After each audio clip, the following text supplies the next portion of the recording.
All right. Hey, everybody. I'm Rick, and it is Get Off Your Lawn, your Monday morning live talk show. I'm here with my buddy Trent. Trent, how are you this morning? Oh, doing well, Rick. How are you? I am okay. Mahmood, you're just in from Las Vegas. Welcome back. Hey guys, yeah, and my voice is back too, so let's do this. So, what happens in Vegas stays in Vegas? Yeah, except You- for sore throats, those you can bring home. Well, today we're going to spend a few minutes talking about something that you people either seem to love or hate. That's the time change, the daylight savings time. Trent, are you on the love it or hate it side of the fence? I like this one. Uh, Anytime I can get an extra hour of sleep, I'm all for it. Uh, the other one, though, just kicks our family in the pants. I Does mean, it? like, our schedule is so that, like, if someone schedules something for us on the weekends or we lose an hour of sleep, anything like that, it takes us weeks to recover. And so I'm all for gaining an hour of sleep. How about you, Mamu? Are you in the love it or hate it camp? I'm not sure. When that happened, I was flying over, so like my schedule was all messed up, flying from West Coast to East Coast. Um, but I can tell you this: I don't like short days. I don't like waking up and it's dark, and then get done working and it's dark again. Like you feel like you didn't have a day, you didn't have any sunlight or daylight, I guess. Yeah, I'm in the hate it camp. I hate both of them. It seems like it takes me a month to recover from both of them. But I'm largely a creature of habit. I like things a certain way. I like my routine a certain way, and when something messes up that routine, it throws me off. Here's a little interesting factoid. Do either of you know how daylight savings time actually started? No. I don't. So it started because of an entomologist that was studying a certain breed of beetle. And he said it was getting dark too early in the spring to study the mating habits of this beetle. Absolute true story. Back in the 1920s, I think it was, a little earlier than that. And so he went to his local government and said, I need an extra hour of daylight to study these beetles. And that started locally and then it spread almost worldwide. So I guess we can thank Beatles, the bug, not the musical group, for daylight savings time. That's pretty cool. So yeah, this guy just didn't think about waking up early and just going and making Yeah. the most of his time. He went and changed the entire world's time. just to make it convenient for himself. How selfish is that? He wasn't going to break his routine. There was one time, though, that extra hour saved us. I think I've talked on this show before about how, like, my wife's an accountant, so pretty much the girls' birthday parties is the one time a year she gets to be creative. And she goes all out on like cupcakes and cakes and decorations and the whole 9 yards. And so their first ever birthday party we threw for friends, if it wasn't for that hour, like nothing would have been done. Oh my goodness. So that hour saved us. Well, that's good. I guess that is really good. Well, everybody adjusted and was at church on time yesterday. Nobody showed up an hour early. We'll see what happens in the spring. See who shows up an hour late. Have you ever showed up an hour early or late for something because of the time change? No, but this morning, one of my kids freaked out in the back seat. Because I haven't changed the time on the car. It's 8:55. We're late. I'm like, no, buddy, it's 7:55. I think that's the difference between like guys and girls, the car clock. Like I have to change my clocks almost immediately. And I guarantee like 3 months from now I'll get in Anna's car and it'll still have the wrong time. you know how to fix that, right? How's that? Just get a piece of black duct tape and put over the dial so There you go. you don't even have to see it. Well, when I was young and you guys may remember this too. Nothing reset automatically. We didn't have atomic clocks, or we didn't have cell phones that reset automatically. So we had to change all the clocks in the house, manually every time the time changed. Mm-hmm. And the advent of digital clocks made that much easier. But when it was the old analog clocks with the dial that you had to turn all the way around, that was kind of a pain in the butt. Yeah. You know what? I haven't heard this in a while. Remember when we used to have all like just watches? Yes. And your watch would lose 5 minutes every 6 months or 10 minutes every year or whatever, and you have to like adjust it again. Mm-hmm. Now that phones are now it's like completely different because we're all on the same time, like down to the second, because we're using our phones today. It didn't used to be that way. So before people use that as an excuse, like, hey, my watch is like, my watch lost 10 minutes or something. Now it's like, there's no excuse because all our phones are like down to the second. I love that. Nobody wears a watch anymore, it seems like, because we're all tied to our phones and that's how we get our time. Do either of you guys wear a watch? I do, because I was never a watch person until I got one as a Father's Day present. Oh, that's very cool. That's cool. So now I like almost feel naked if I leave the house without it. Yeah. How about you, Mahmood? Do you wear a watch? I used to wear a watch until my phone consumed my life, and no, I don't. I do have like 3 or 4 watches, but I just wear my fitness tracker, and that's it. And you got fed up with an Apple Watch, right? You were just like, no more. I used to have an Apple Watch, and then I almost lost my mind. Well, you know how like you're always going like this for notifications every time your phone dings? Imagine doing that on your wrist every 30 seconds. You're not getting anything done. Do you guys remember the watches that had the calculator on them with the little bitty buttons? You guys remember those? I had a couple of those. I had a couple of those in high school. That was a huge deal back, late 90s, early 2000s, I guess, probably about that time. Casio made them, I think. Yep. Now we just use our phones to do all our calculations, or, I'm always asking this device that sits on my desk that starts with the letter A that I don't want to activate by saying her name, but I know what you don't know what I'm talking about, right? Oh, yeah. I'll ask her, I'll say, what's, 2021 minus, 1953 or something like that. Yeah. So. I'll always try to activate my buddies and add stuff to his shopping list while I'm talking to him. So did you ever go to a buddy's house and set an alarm for the middle of the night on their... No, I do... But that's a great idea. What I do, and this is a long joke, not the actual joke isn't long, just the setup in real life is, but... So I'll, one of my daughter's names is Nesta, and I'll tell her to add Tickle Nesta to my to-do list. And then we'll be eating dinner or something, and I'll be like, hey, what's on my to-do list? And it'll be like, Tickle Nesta is the only item on your to-do list. I love that. That is awesome. Hey, here's a little random fact about the time change. Did you know that dogs and cats don't recognize the time change? Makes sense. Yeah, I could see them wondering why their owners' patterns are different.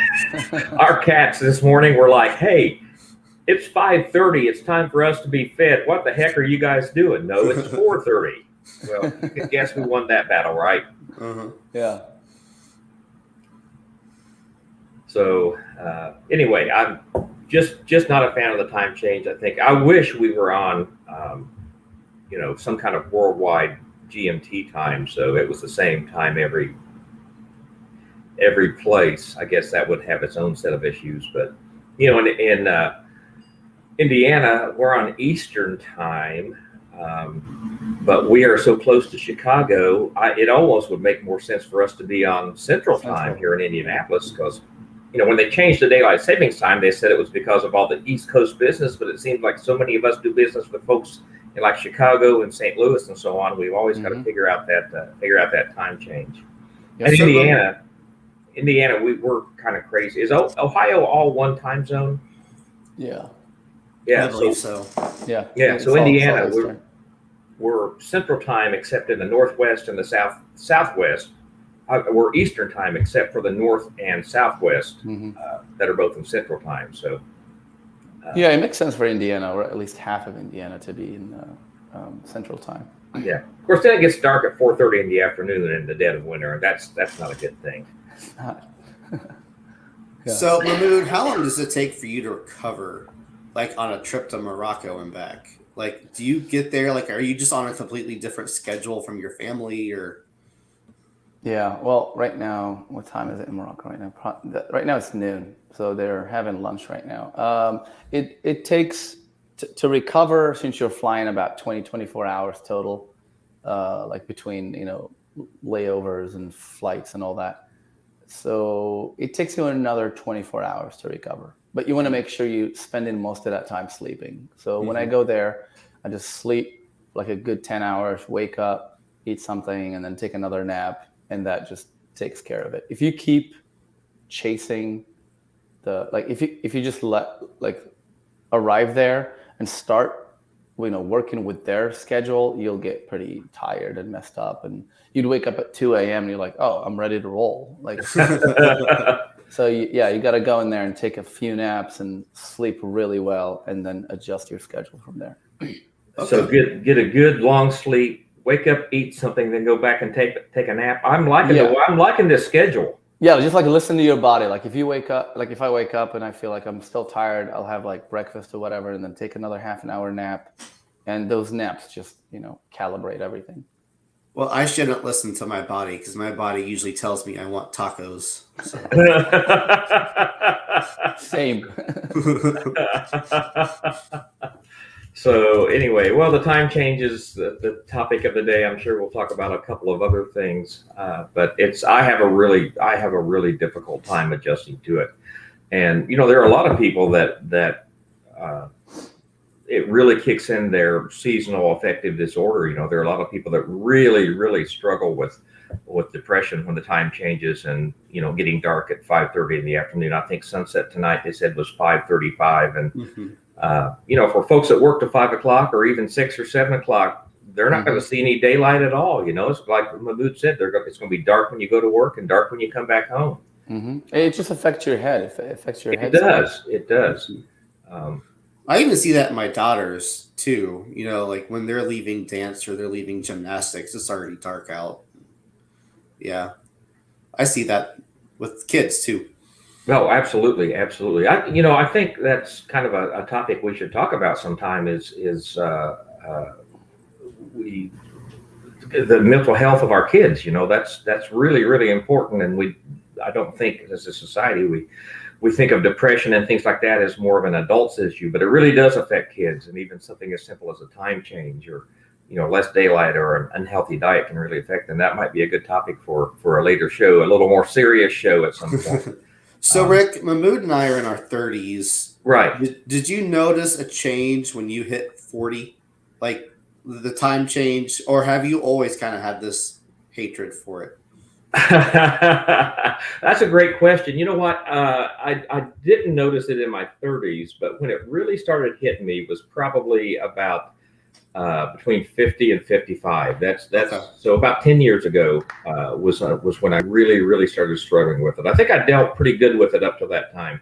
And of course, as you get older, your sleep patterns tend to change. You don't sleep as deeply for as long. The older people are legendary for waking up at 3 o'clock in the morning and wandering aimlessly around the house when you go back to sleep. So I think between 50 and 55, it really started hitting me. Okay. Earlier than that, I just kind of found it aggravating, but now I really do struggle with it. And that struggle goes on for 4 or 6 weeks after the time change. And the interesting thing is, it's both ways, spring and fall. I just can't seem to get back on track for some reason. Okay. So I asked because I noticed those changes in myself, right, for not just time, but winter in general, where in my 20s, early 30s, I didn't care about winter. I didn't care about the cold. I didn't care about the snow. Now I turned 35, now 36, and now I'm convinced I'm leaving Ohio because I'm over the winter. I'm over the cold. I want to see something pretty like a mountain or an ocean someday, and like I want to wake up and have my coffee and just see a nice view, you know. Right, And right. so I just wondered how that was for you also. Like is like the time change and the winter, all of it. Have you noticed a change Oh, throughout your life? absolutely. Okay. Absolutely. I used to love winter. I would go out and play in the snow and sled and do all kinds of really fun stuff. And now I kind of have to force myself to leave the house in the winter. And, you guys probably would agree. I think we tend to romanticize our past a little bit. But when I think of winters as a teenager, as a young adult, I think of we had a lot of snow and it was pretty. And it seems like the last 10 years, all of our winters have just been gray and dull, and we've had more ice than snow, and just kind of ugly. And so I don't know if I'm really romanticizing what winter was like 40 years ago, or if I'm being accurate in my memories. But um, yeah, the older I get, the worse it is. And I think the older I get, the worse, the harder any change is. And this is really interesting. It's just kind of hit me. Big changes are really pretty easy for me because I feel like it's something that I can tackle, I can throw myself into. Trent, we were talking offline before we went live. I accepted a new position this week. That's a pretty major life change for me. And I'm like really excited about it. It's something I can really sink my teeth into. And I'm not struggling with that kind of a big change, but the time change, something that I have no control over, just kills me every year. That makes sense. So Mahmood, I'm going to ask you, did you really struggle with the climate when you came to Ohio for the first time? Because I'm sure it's much different than what you grew up with. Yeah. I grew up in the Mediterranean weather. So yeah, this is definitely challenging. It's been 15 years right now that I've been living in the Midwest. I've gotten used to it, but I'm not used to it. Let's just put it that way. Like, yeah, I deal with it. I do what I got to do to go through the cabin fever and the cold months. But it's a Band-Aid. Like, just like Trent said, like I need something that's gonna be impactful, like a move. Like I need to move to somewhere that's a little bit more sunny. It's kind of a long-term goal, but yeah, I'm definitely working on it because maintaining every winter is not like, yeah, it works, it patches things up, but I need a permanent solution. Were you an adult the first time you saw snow? Yes. That's awesome. I was probably 18. Wow. And then I saw real snow in Kentucky when I went to school, and I was 22. Oh my gosh. Was it magical or did you hate it? It was great. It was magical and everything. Back then, like 2007, 2008, like Kentucky and Ohio had like real snow, the fluff and everything. Now, just like you said, it doesn't last long. So you got a week of the really good fluff, the really good snow. And then after that, it's just brown snow, black snow, green snow. If I remember right, it might have been 06, but like 06, 07, we got the snow that actually shut down the airport. Is that the one you were talking about? No, I came in the first time I came here to the US was August of 2007. So 07, 08 is the one the first one I witnessed. Okay, well, you missed a big one. 07, 08 was pretty impressive too. Like it was a lot of snow. I remember that. Really well. And that's the last really big snow that I remember. We've had some pretty significant ice storms since then, but that's the last big snow that I remember. Yeah. So we're kind of having Indian summer here, and you guys are too, right? It's going to be it was up in the 60s yesterday. Yep. Going to be up in the 60s today. There, I look out. There's just not a cloud in the sky. It is absolutely gorgeous here today. That was me because I brought it. Okay, I brought it. We appreciate that. And then the end of the week is supposed to turn cloudy and gloomy and rainy, and there actually is the snow flurry word in the forecast for the weekend for us. Wow. We'll see if that maintains. So we're going to have a pretty rapid change, I think, about a 24, 36-hour change from 60s to 20s and 30s, and I'm not, those rapid changes I don't like. Yeah. Well, let's just get it over with, you know? Let the Yeah, snow that's come true. in. Like ripping the Band-Aid off, right? Yeah, exactly. That's how I think about it. So, from a business standpoint, are you seeing any changes? Does the time change affect our business anyway? Time change, no, but the season, yes. Like this is the time where everyone's, gets relaxed. Thanksgiving's getting close. Christmas is getting close. So this is the time where everyone keeps going. Let's just talk about it in January. Right. So your workload really goes down this time of year. Is that correct? It does, but at the same time, there is the other part of the business owner spectrum. There's two types. There's the type that just gets relaxed and like takes a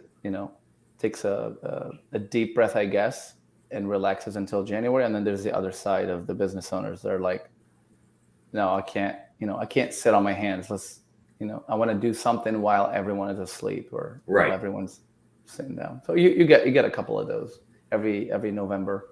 Right. What about you, Trent? Well, kind of year end. We have all sorts of year end stuff we have to do, like November, December, and then January through, I would say, April ish. April, May, we're pretty slammed. Right. And then once those summer months come, we slow down quite a bit. Right. And so, I mean, we stay pretty steady. I would say October through April. Mm-hmm. And then once it starts staying daylight a little longer and starts getting nice outside, people are out spending money instead of saving it. Right. Yeah. So my years are kind of interesting because as an entertainer, my schedule is different than a lot of other people. But like Thanksgiving to Christmas is typically slam time for us because of corporate Christmas parties and Mm-hmm. Christmas tree lightings and all things. And then January is just absolutely nothing. And then we get a little surge around Valentine's Day with Valentine's parties and banquets and so on. My wife and I play traditional Irish music, among other things. So St. Patrick's Day is usually a really good week for us in normal years. But, January is we hardly leave the couch because December or Thanksgiving through Christmas is usually pretty brutal schedule-wise for us. You ever do any night before Thanksgiving shows? We have. Yep, that one. Busiest bar day of the year. Oh, it is absolutely the busiest bar day of the year. As a matter of fact, in 2018 or 19, up to then, St. Patrick's Day and New Year's Eve were the days that the most alcohol was sold. And then it became Thanksgiving Eve. Mm-hmm. So Thanksgiving Eve shows and also Black Friday shows are really popular. After people have been out shopping all day, they want to go someplace and hear some music and unwind and relax a little bit. So that's always a big one too. The last thing I want to do on Black Friday is see anybody. So do you guys have big plans for Thanksgiving? Yeah, we should. There's usually at least 60 or 70 people that show up. We have a big family thing going on. Yeah, wow. Yeah, we have a big thing planned. Hopefully everything goes as planned with everything that's going on. Because I don't think we could do it last year. Yeah, we did not. Right. But yeah, usually we rent like a KFC hall or whatever and just have everyone come in. And yeah, it's pretty big. Thanksgiving's pretty big in my family. How about you, Trent? Yeah, we'll do a family thing for lunch. And then one of my favorite traditions that have started is Thanksgiving night. We'll start to get some of the Christmas decorations out. And we'll usually have like a really nice meal that Anna will prepare. And then the next day we'll wake up and we'll go cut down a couple trees and we'll go get some pizza from Marion's and then we'll get the trees home and decorate them. And so kind of going out to Marion's and cutting down a couple trees have really become one of my favorite traditions. While everyone else is off shopping, we go get our trees. Yeah. That's awesome. I love that. And that just gives me an idea for next week's show. If you're watching either live or on the replay here on Facebook or YouTube, in the comments, drop us what your favorite Thanksgiving traditions are. And we can share all those next week. That sounds like a lot of fun. What do you think? I like it. I like it. You know, I would really be interested to hear some non-traditional. You know, I know some friends that like always go get sushi on Thanksgiving because they don't like turkey or ham. But that would be fun to share some different Thanksgiving traditions, and I'll tweet that out also and post it on Facebook, and we'll look at some of those. How's that sound to you guys? I love hearing the feedback. So yeah, I've got a bad habit of asking something while we're live on the air when the guys can't really say, no, that's a terrible idea. I don't do that intentionally, but when the idea comes, you just kind of run with it a little bit. Oh, I like it. So yeah, that's a great idea. People, leave us your Thanksgiving traditions. The weirder, the better. And also the shows. I found out that I love the WKRP in Cincinnati. The famous humanity. Oh yeah, as God is my witness, I thought turkeys could fly. And then there is a sleeper that not many people know about, but there is a show out there called Bob's Burgers. We love Bob's Burgers. Every year, Bob's Burgers has the best Thanksgiving episodes, and it always has a Thanksgiving song, which is like the best part of the episode. That show is amazing, and I'll see if I can dig up the pictures and send them to you, Trent. But Holly and I actually went to Comic-Con. She was Tina Belcher. Okay. And I was Uncle Teddy from Bob's Burgers. That's awesome. We love that show. Yeah, and their Thanksgiving episodes are the best, but nothing tops the WKRP one. When Les Nessman is standing there watching them fall out of the helicopter, and he says, they're hitting the ground like bags of wet cement. Yeah, so let us know also, in addition to your Thanksgiving traditions, what your favorite Thanksgiving episodes of TV or movies that are based on Thanksgiving. Of course, the one that comes to mind for me is Planes, Trains, and Automobiles. Have you guys seen that? Yeah. Yeah. That's a fantastic movie, and that movie has one of the best endings of any movie I have ever seen. It's really heartwarming. It's a great movie. It is a fantastic movie. But if you all say the parade, you're getting blocked. Just a heads up. Oh, you can go outside and watch a car move by. You don't need to watch it on TV. That's right. That's right. I would love to go see that in person sometime, though. I think that would be a great experience to actually be there in New York City when that happens. I love that city. Well, it's been fun chatting with you guys this morning, talking about a little bit of everything. You know what? If the time changes, I may have to go take a nap. You guys got to work, but I can go take a nap if I need to. Go rest up. You have a big job coming in. I do. Well, Mahmood, thanks for joining us today. I'm glad you got back. I'm glad you're feeling better. Thank you, bud. Thank you for having me. And Trent, it's always just so good to see you. I'm really glad our paths crossed kind of randomly. And I'm Rick in Indianapolis. Don't forget to like the Business Shenanigans page here on Facebook. You can also find the videos on YouTube. And do us a favor, take a minute, share it on your social media, let people know what you're watching. Thanks, everybody. We'll see you.